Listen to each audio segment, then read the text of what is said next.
Hello, thank you for joining my channel. My name is Parisa and today's video is all about 4 different flower types beginning with the letter Z, part of the A to Z flower series. I've also made other flower facts videos, so check those out too if you like this video. This is actually the last video part of the A to Z flower series. It has quite literally taken me months to film all of the 26 videos, starting from A until Z, and now on the 21st of March 2021 I have finished filming all of the videos. Please follow my Instagram called Parisa Flowers, and I also have an Etsy shop called Parisa Flowers too, and remember to subscribe to this channel if you haven't already and click the post notification bell icon so that you never miss an upload. Flower beginning with the letter Z is the Zinnia, and the meaning of this is remembrance, lasting friendship, endurance, and that's because it blooms lasts from midsummer until frost. The colours that the Zinnia comes in is purple, pink, orange, white, red and multicoloured. The Zinnia blooms from autumn until summer. Some interesting facts about the Zinnia is that it's in the family Asteraceae and Zinnia is the genus.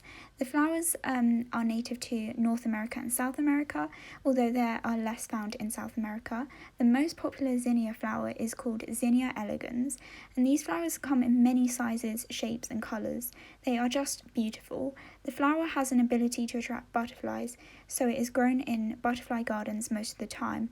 The flower can be an annual, shrub or perennial.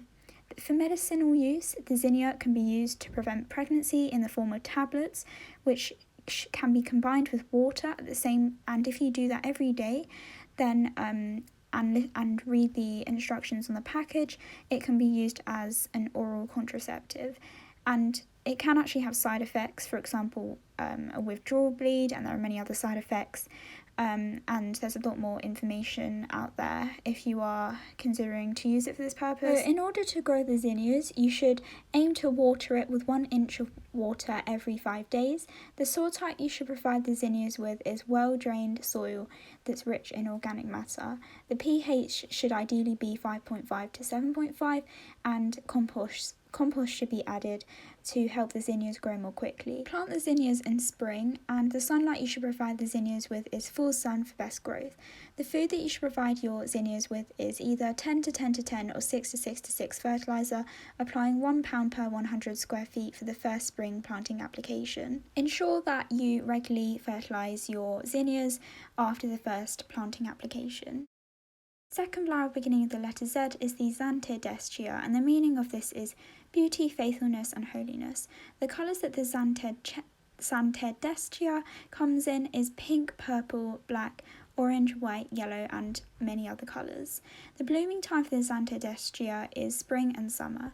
Some interesting facts about the Zantedeschia is that it's also known as the calla lily. Zantedeschia is native to South Africa. The flowers look good in containers, beds and borders. There are 2 types of Zantedeschia, one called the calla lilies as mentioned before, and also the arum lilies, and the flower is named after the botanist Giovanni Zantedeschia, and what looks like one large petal is actually a bract or a modified leaf called a spract, which is so cool because I would have just looked at that and thought it was just a petal, but it's actually a leaf.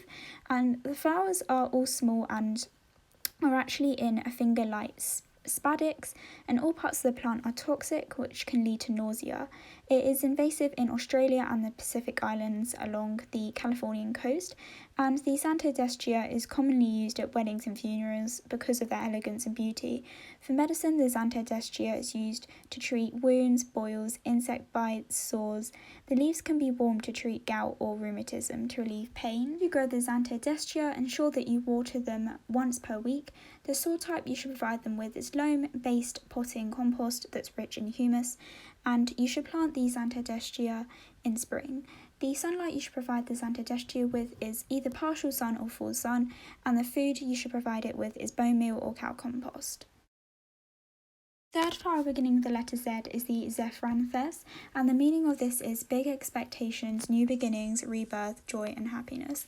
The colours that the Zephranthes comes in is yellow, pink and white. The blooming time for the Zephranthes is autumn, spring or summer. Some interesting facts about the Zephranthes is that the flower is a perennial, bulb and annual. The flower is also known as the rain lily due to its tendency to bloom after rainfall. The flower can also be called or known as the fairy lily because it often appears out of nowhere. The flowers have nicticity, meaning they open in the morning and close at night. They are cultivated in many parts of the world as ornamental plants. Plant the lilies 3 inches apart and about an inch deep. For medicine use, the Zephranthes can be used to treat cancer, viral infections, diabetes, colds, coughs, headaches. And how do you grow the Zephranthes? So ensure that you water it an average amount, so once a week would be good. And the soil type you should prefer the Zephranthes with is well-drained loam, sand, chalk, soil that is either acidic, neutral or alkaline in pH. And that's because this flower is quite tolerant of different pHs. And you should plant the Zephranthes in autumn. The light that you should provide the Zephranthes with is full sun for best growth, and you should fertilise it with 10 to 10 to 10 granular fertiliser, showing that it's watered well, and you should use this fertiliser every 4 to 6 weeks. Final flower beginning with the letter Z is the Zygopetalum, and also the final flower that I'm going to be talking about in the A to Z flower fact series. And the meaning of this is a spiritual connection between people, and it also means fertility. And the Zygopetalum word comes from the Greek word zygon, which means connected into grown petals. The colours that the Zygopetalum comes in is blue, red, purple and white. The blooming time for the Zygopetalum is autumn, spring and winter. Some interesting facts about the Zygopetalum is that it can be an annual, a perennial, and on average it will grow to 40 centimetres. It is native to South America, specifically Colombia, Brazil, Venezuela, Peru. There are about 15 species in the genus. It belongs to the Orchidaceae family, and the plant makes coloured, waxy, patterned blooms. Flowers have green-brown colours on their petals and sepals, and on the lip it is a purple colour. They are found predominantly in high altitude cooler areas. They are epiphytic and terrestrial exotic flowers. For many weeks the flowers will add interest to your home, making them great indoor plants. The flower is rare and some people like to collect it, and the flower has a medium maintenance. So for medicine use, I couldn't actually find any information on this. This could perhaps be because it is a rare plant and maybe less research has been done on it, or maybe it's just not as known in the media. But I would love to know if there is a medicinal use of this flower. How do you grow the Zygopetalum? Ensure that you water it an average amount, ensuring the flower is watered at least once per week. The soil type you should provide the Zygopetalum with is perlite, bark, coconut chip, because they are free draining. You should plant the Zygopetalum in winter, and you should provide it with full sun or partial sun. The food that you should provide the Zygopetalum with is nitrogen fertiliser during the growing season, which is between February and August, and low nitrogen fertiliser during winter and the blooming season. That's the end of the video. I hope you enjoyed it. If you did, then be sure to check out other videos from the A to Z Flower Fact series or any other YouTube videos that I have on my channel. Please comment, like and subscribe. I really appreciate your support.